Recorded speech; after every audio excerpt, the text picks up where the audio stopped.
Hello everyone, welcome to Visionary Classes. So today we are going to discuss on the next lecture series that is on CUCET 2020-21 paper जो कि आपका environmental science के stream से आया था, जिसका आप कोर्स कोड देख सकते हैं PJQP32।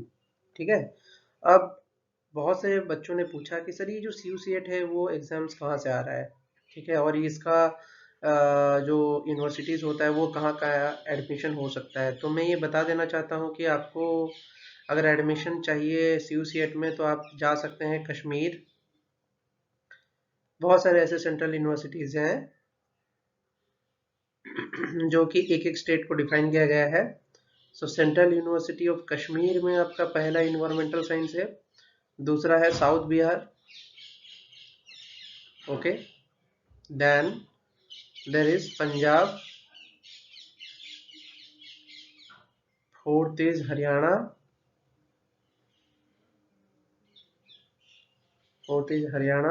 ठीक है। फिफ्थ में आप जैसे पंजाब हुआ, हरियाणा हुआ, राजस्थान। ठीक है। तो ये जो 5 यूनिवर्सिटीज़ है आप यहाँ पे डिफाइन कर सकते हैं। गुजरात भी है, 6th यूनिवर्सिटी में आपका गुजरात आ जाता है, तो you can take also admission in Gujarat. So ये जो 6 आपके डिफरेंट सेंट्रल यूनिवर्सिटीज़ हैं यहाँ पे आप एडमिशन ले सकते हो इन इन्वायरमेंटल साइंस स्ट्रीम्स। ठीक है। तो आइए चलते हैं, जो आज का लेक्चर है वो हमारा लेक्चर 9 होने वाला है। Again we will discussing about some of the environmental science questions that came in the previous year paper. ठीक है। और अगेन मैं ये बता देना चाहता हूँ कि हमारे जो रेगुलर क्लासेस हो रहे हैं रिलेटेड टू JNU, ठीक है, जैसे कि कोर्सेस वगैरह में आपका JNU है, BHU है, ठीक है, CUCET है, DU है। ठीक है। तो ये जो 4 बड़े बड़े यूनिवर्सिटीज़ हैं जिनके अंडर में आपको इन्वायरमेंटल साइंस में अगर MSc करना है तो उसके रेगुलर क्लासेस और बैचेस जो हो रहे हैं वो चल रहे हैं। तो if you want to join in those batches you are very much welcome. सो आप नीचे डिस्क्रिप्शन बॉक्स में जो नंबर दिया हुआ है उस पर आप कांटेक्ट कर सकते हो। Even you can email us in the contact details that is given in the description box, so that you will be getting lots of regular test series and regular question mock, and the topics that are coming in the exams you are dealing with them, you should get used to that things. Okay, so ये वाला जो lecture होने वाला है ये हमारा, इसमें हम और अच्छे तरीके से ईच टॉपिक्स को डिफाइन कर रहे हैं और ईच टॉपिक्स पे हम काम कर रहे हैं। तो ऑल द बेस्ट। अगर आपको ज्वाइन करना है तो आप कांटेक्ट कर सकते हैं। That will be a classes that is happening on a particular app and platform where you can get all the study materials and all the stuffs. Okay, so let us begin to the questions. आज का जो lecture हम शुरू करें। So in the first question they are asking consider the following gases. ठीक है। तो पहले में क्या दिया है, methane. Okay, then it is given nitrogen dioxide,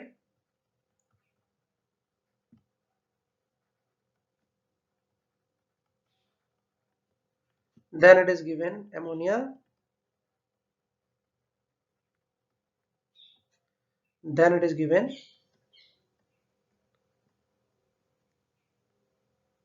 hydrogen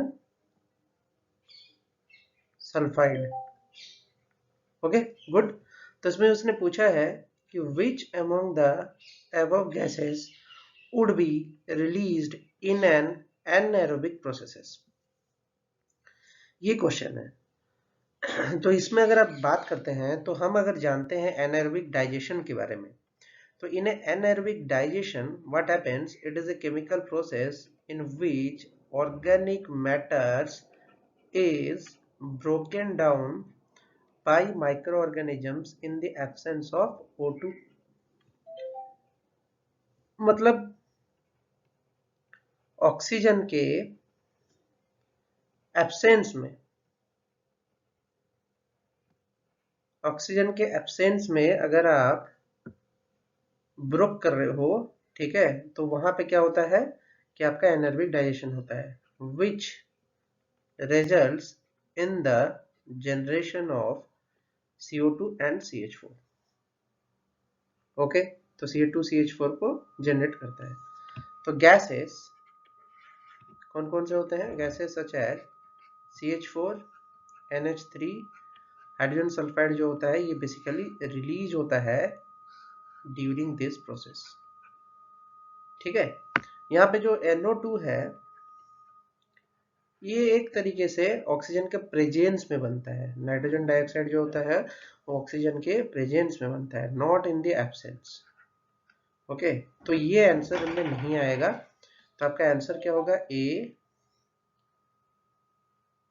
C and D। Correct, A, C and D। ठीक है, क्लियर है? ओके। Next question. तो नेक्स्ट क्वेश्चन में वो पूछता है कि out of the following which of the altitude in the atmosphere would be the maximum concentration of ozone? ये क्वेश्चन है। तो ये इसको क्वेश्चन को बनाने के लिए आपको क्या जानना जरूरी है? आपको वर्टिकल स्ट्रक्चर ऑफ एटमॉस्फेयर आना चाहिए। Okay, vertical structure of atmosphere अगर आएगा तो आप बना लोगे क्वेश्चन को। तो यहाँ पे आप नोटिस कर सकते हो कि यहाँ पे हम वर्टिकल स्ट्रक्चर की बात करें तो ये ग्राउंड सरफेस है। तो 0 to 12 किलोमीटर में आपका ट्रोपोस्फियर है।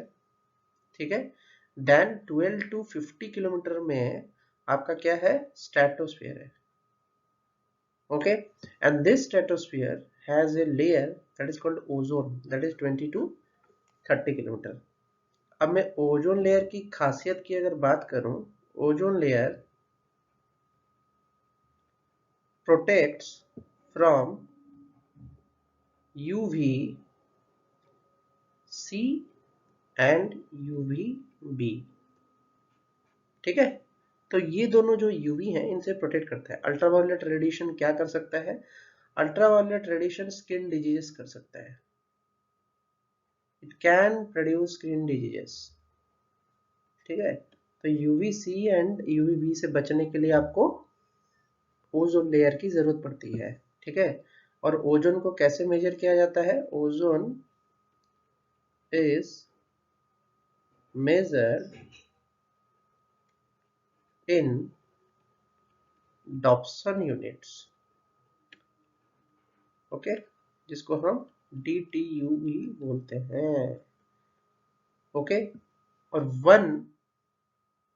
100 DTU equal to 1 mm thickness होता है उसका। ये भी आपको पता होना चाहिए। तो इतना क्लियर कट डेफिनेशन आपको पता होना चाहिए। तो यहाँ पे हमारा आंसर में 20 से 30 किलोमीटर के बीच में था। तो 20 से 30 किलोमीटर के बीच में तो 25 से 30 किलोमीटर ही लाइक करता है। तो मैक्सिमम कंसंट्रेशन ऑफ ओजोन की बात करें तो वो थोड़ा हायर ट्रोपोस्फियर में होगा। दैट्स वाई 20 से 30 किलोमीटर के अंदर में 25 से 30 किलोमीटर आता है जहां पे मैक्सिमम आपको ओजोन मिलेगा।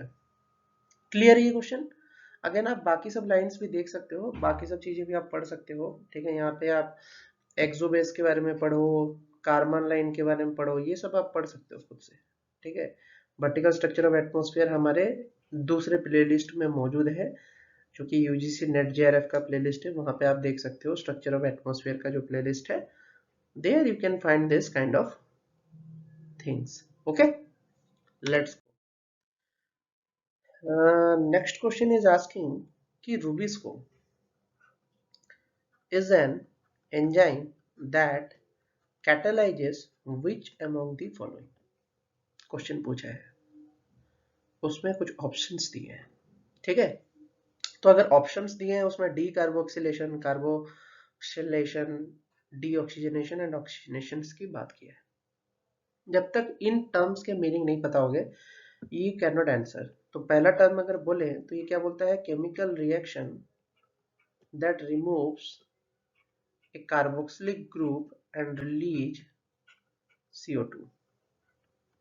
chemical reaction that removes a carboxylic group and release CO2. It is called decarboxylation. ठीक है, कार्बोक्सिलेशन की अगर बात करें तो combination of an organic compound with what? Carbon monoxide. ठीक है, कार्बन मोनोऑक्साइड के साथ अगर रिएक्ट करेगा किसी ऑर्गेनिक कंपाउंड का तो उसको कार्बन ऑक्साइलेशन बोलते हैं। ठीक है, टी ऑक्सीजनेशन का मीनिंग क्या होता है? Chemical reaction involving the removal of O2 from a molecule. Okay, then oxygenation क्या होता है? Process of oxygen diffusing. Complete? ये क्लियर हुआ? ओके, तो यहाँ पे जो आपको दिख रहा होगा कि यहाँ पे उसने बोला है कि choose the correct answer from the options given below. तो अगर मैं बात करूं, हमको पहले रूबिस्को के बारे में जानना जरूरी है। रूबिस्को एक तरीके का एंजाइम है जो कि लार्जेस्ट प्लांट एंजाइम है, बहुत ज्यादा मात्रा में मिलता है, लार्जेस्ट ऑकरिंग प्लांट एंजाइम है। ठीक है, तो ये जो रूबिस्को है ये फेमस है काफी। इसका जो फुल फॉर्म होता है रूबिस्को का क्या होता है? रूबिलोज 1,5 बिसफॉस्फेट कार्बोक्सिलेज ऑक्सीजनेज। ये पूरा डेफिनेशन इसका याद रखो क्योंकि ये आने की प्रोबेबिलिटी रहेगी। इसका जो मेजर काम है वो क्या है? First major step of carbon fixation, मतलब ये एटमॉस्फेरिक कार्बन को फिक्स करता है फॉर फोटोसिंथेसिस। ठीक है, a process by which atmospheric carbon dioxide is converted by plants. Okay, and other photosynthetic organisms to energy rich molecules such as glucose. ठीक है, तो इसका बेसिकली काम है कि फोटोसिंथेसिस के लिए कार्बन को फिक्स करना। फोटोसिंथेसिस कार्बन फिक्सिंग, समझ में आया? फिर क्या बोलता है कि in a chemical terms if it catalyse the carboxylation of ribulose 1,5-bisphosphate RUBP. This enzyme also catalyzes RUBP oxygenation, thereby evolving phosphoglycolate which is recycled along the photorespiratory pathway. Okay, समझ में आया? यहाँ पे आप देख सकते हो इसका जो स्ट्रक्चर है। देखो ये रूबिस्को दो काम करता है, एक तो कार्बोक्सिलेज भी करता है, दूसरा ऑक्सीजनेज भी करता है। तो हमारा आंसर में कार्बोक्सिलेज एंड ऑक्सीजनेज दोनों था, तो वही हमारा आंसर भी था। तो आप यहाँ पे देख सकते हो कार्बन डाइऑक्साइड को ये किस तरीके से अपने अंदर लेके कार्बोक्सिलेशन करके RUBP का ये 3 PGA देता है। देन ये इधर ऑक्सीजन को लेके ये 2 PG एंड 3 PGA देता है। ठीक है, फॉस्फोग्लाइकोलेट 3 वो है जो वो फॉस्फोग्लाइकोलेट की बात कर रहा है। समझ में आ रहा है? तो ये जो क्लियर कट रूबिस्को के बारे में आपको जानने की जरूरत थी, that I have shown you. आप इतना डिटेल में जाके मत पढ़ो। आपको अगर जानना है तो आप कार्बोक्स, अगर आपको पढ़ना है तो आप क्या पढ़ना जरूरी है आपके लिए? रूबिस्को का फंक्शन, जैसे कि मैंने यहाँ पे बताया आपको उसका फंक्शन क्या है। ठीक है, steps of carboxylase and oxygenase. ठीक है, ये दोनों के स्टेप्स ये पढ़ो, ये हो जाएगा। ये दोनों क्लियर हो जाएगा तो तुम्हारा दिमाग रूबिस्को के लिए क्लियर हो जाएगा। ठीक है, तो photo respiratory pathway, photosynthetic organisms में क्या रोल है, ये सब चीजें रूबिस्को के बारे में जानना आपको जरूरी है। It is a very very important question. ठीक है, इसके लिए ध्यान देना इस पे। Next question, which of the following statement about the disease शिस्टोमाइसिस is correct?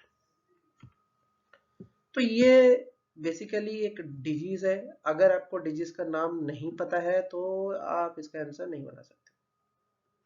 ठीक है, देखो सिस्टोमोमाइसिस तो सिस्ट से आता है, पेट में कभी कभी क्या होता है कि सिस्ट पैदा हो जाता है, तो वो एक तरीके का सिस्ट जो पैदा होता है वो किसी वर्म से पैदा होता है, ठीक है। अब ये अगर बोले ये एयरबोर्न तो नहीं हो सकता है, सिस्ट सिस्ट पैदा होगा तो हमारा वाटरबोर्न से होगा।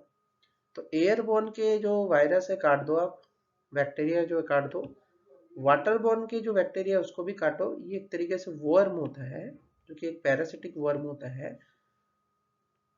अब इसका डिटेल पढ़ते हैं, तो डिटेल में क्या बोल रहा है, बोलता है कि schistosomiasis is also known as bilharzia. Bilharzia, bilharzia is a disease that is caused by parasitic worm. Although the worm that causes schistomasis are not found in the US, US में ये नहीं मिलता है, but people still are affected worldwide. Worldwide में people इससे affected जरूर है। बाकी सब देशों में मिलता है बट यूएस में नहीं मिलता है। देन इसका बोलता है कि in terms of impact this disease is the second only to the malaria. Malaria के बाद दूसरा सबसे खतरनाक डिजीज है, as the most devastating parasitic disease. तो बहुत ही खतरनाक डिजीज है, इसलिए इसके बारे में जानना जरूरी है। ये सबसे खतरनाक डिजीज है, पैरासिटिक वर्म से होता है, तो इसके लिए आपको इसके बारे में जानना बहुत जरूरी है। ओके, तो इसके अब स्टेप्स देख लेते हैं कि कैसे कैसे होता है। देखो, इसके स्पीसीज है, पहला स्पीसीज है S mansoni, S japonicum, S mekongi, S haematobium. ये दोनों एक्सक्रिएटा से निकलता है, ये दोनों फिर से यूरिन से निकल सकता है। तो ये कहाँ से आता है, egg shed from the infected human. कोई भी ह्यूमन का अगर बीमारी हुआ होगा उसके यूरिन और एक्सक्रिएटा में ये चीज निकलेगा। फिर क्या होगा कि जो अंडा वहां से निकलेगा वो क्या करेगा, हैच होगा और उसमें से एक छोटा सा मिर्सिडिया नाम का एक छोटा सा आपको पैरासिटिक वर्म बाहर निकलेगा। अब ये पैरासिटिक वर्म जो है ये स्नेल्स में जाता है, ये स्नेल्स के अंदर चला जाता है, ठीक है। अब स्नेल्स के अंदर से फिर क्या होता है कि इसका सक्सेसिव जनरेशन पैदा होता है। मतलब क्या है, ये फिर और ज्यादा बायो मैग्नीफाई करके एक बड़े से वर्म में ये कन्वर्ट हो जाता है। देन कम्स क्या है कि स्नेल जो है वो वाटर में जाते हैं। वाटर में क्या होता है कि वाटर में इसको फिर से ग्रोथ का मौका मिलता है, ठीक है। ये फिर ग्रो कर जाता है इस शेप में। Then this penetrate to the skin of human, ये पानी के थ्रू से पहुंच गया शरीर में। Then cercaria loses the tail during the penetration and become schistosomule, ये सिस्टोमुले बनता है। फिर क्या होता है कि ये तुम्हारा ब्लड में घुस के मैच्योरेशन स्टेज पे पहुंच जाता है, जहाँ पे ये ब्लड में लीवर में इस शेप में आ जाता है, एक एडल्ट वर्म के शेप में आ जाता है। ओके, तो ये चीज खतरनाक है, ये जो है इन्फेक्शियस स्टेज पे है, ये तो डायग्नोस्टिक स्टेज पे है, ठीक है। ये सिस्टोमैसिस जो है बहुत ही खतरनाक बीमारी, इसमें पेट ऐसे फूल जाता है, बड़ी शरीर में ऐसे छाले आ जाएंगे, ठीक है। ये है वो वर्म का एक्चुअल पिक्चर, गॉट इट। तो ये साइकिल आप देख सकते हो कि ये डिजीज कैसे कैसे स्प्रेड हो रहा है, किस किस वे से ह्यूमन बॉडी के अंदर इंजेक्ट हो रहा है, और then it affecting the different parts of our body. Clear? Then comes this question. It is very easy question. It is asking the shallow water zone around the edge of a water body which supports the rooted vegetation is called as. Okay? तो यहाँ पे आप देख सकते हो ये है आपका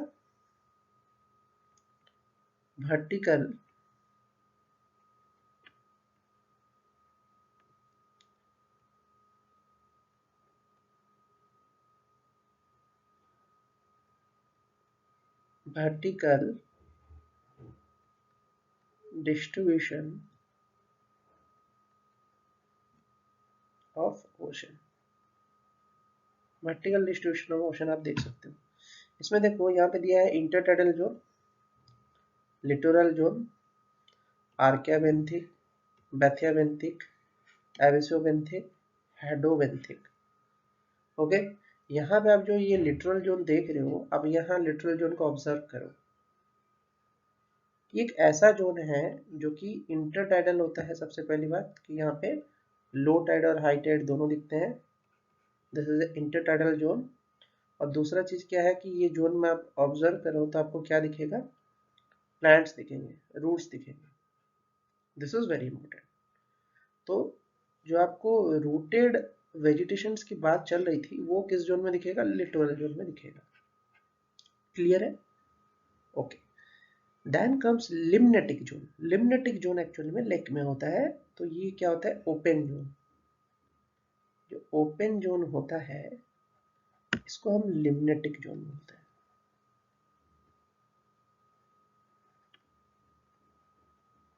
ठीक है, लिटरल जोन के बाद जो सरफेस में होता है, बट प्रफंडल जोन बोले तो सबसे नीचे होता है, दिस इज प्रफंडल जोन। ठीक है, बेंथिक तो जान ही रहे हो, जहां से लाइट खत्म हो रहा है वहां से बेंथिक जोन शुरू हो जा रहा है। क्लियर?